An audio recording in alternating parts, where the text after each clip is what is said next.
అందరికీ నమస్తే. నేను మీ జర్నలిస్ట్ అన్ని. దయచేసి వీలైనంత ఎక్కువ మందికి ఈ వీడియో షేర్ చేసేటువంటి ప్రయత్నం అయితే ముఖ్యంగా వీడియోలోకి వెళ్ళే ముందు మీకు ఒక చిన్న విజువల్ చూపిస్తాను. ఒక్కసారి ఈ వీడియో చూడండి.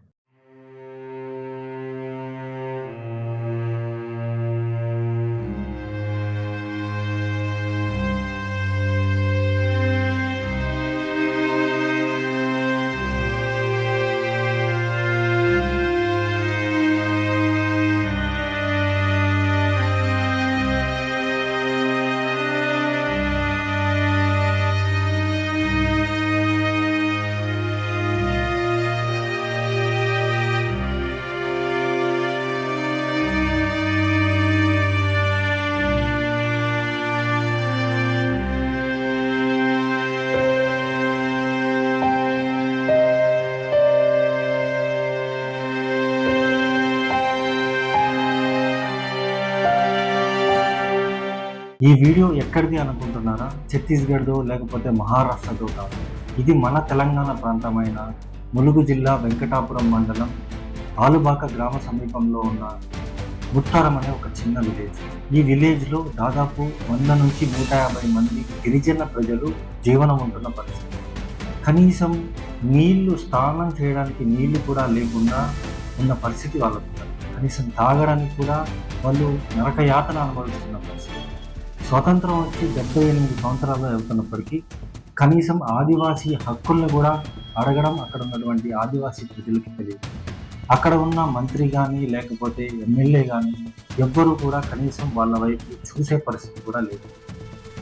ఎండాకాలం వస్తే ఇలా నీళ్లు లేకుండా వీళ్ళు ఎన్ని ఇబ్బందులు పడుతున్నారు. మరి వర్షాకాలం వస్తే కనీసం ఆ గ్రామంలోకి వెళ్ళలేని పరిస్థితి, ఆ గ్రామం నుంచి బయటికి రాలేని పరిస్థితి అక్కడ ఉన్నటువంటి ప్రజలకు లేదు. ఆ ఒక్క గ్రామం అనే కాదు, ఆలుబాక సమీపంలో ఉన్నటువంటి ముత్తారం, కలిపాక, అదేవిధంగా పెంకవాగు అనే చాలా గిరిజన ప్రాంతాలకు సంబంధించినటువంటి ప్రజలు అక్కడ జీవనం ఉంటున్నారు. అనేక గ్రామాలు కూడా అక్కడ ఉంటాయి. కానీ ఏ ఒక్క ప్రజాప్రతినిధి కూడా కనీసం వాళ్ళని పట్టించుకునే పరిస్థితి. ఆదివాసీ సంఘాల నాయకులు మా ఆదివాసీ హక్కుల కోసం అంటూ ఎన్నో పోరాటాలు చేసినప్పటికీ కనీసం వాళ్ళ హక్కులు వాళ్ళకి దక్కని పరిస్థితి అక్కడ ఉంది.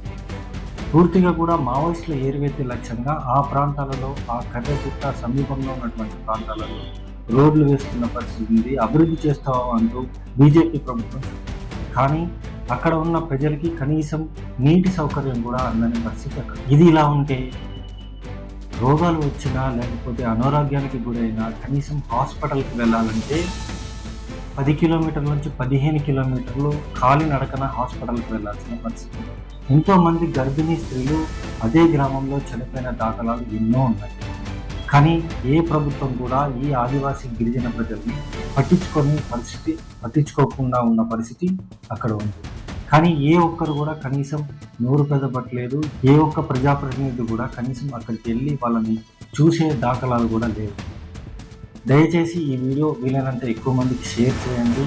ఆదివాసీ గిరిజన ప్రాంతాలలో ఉన్న ప్రజలకి న్యాయం జరిగేంత వరకు మనం వీడియోలు చేస్తూనే ఉంటాం.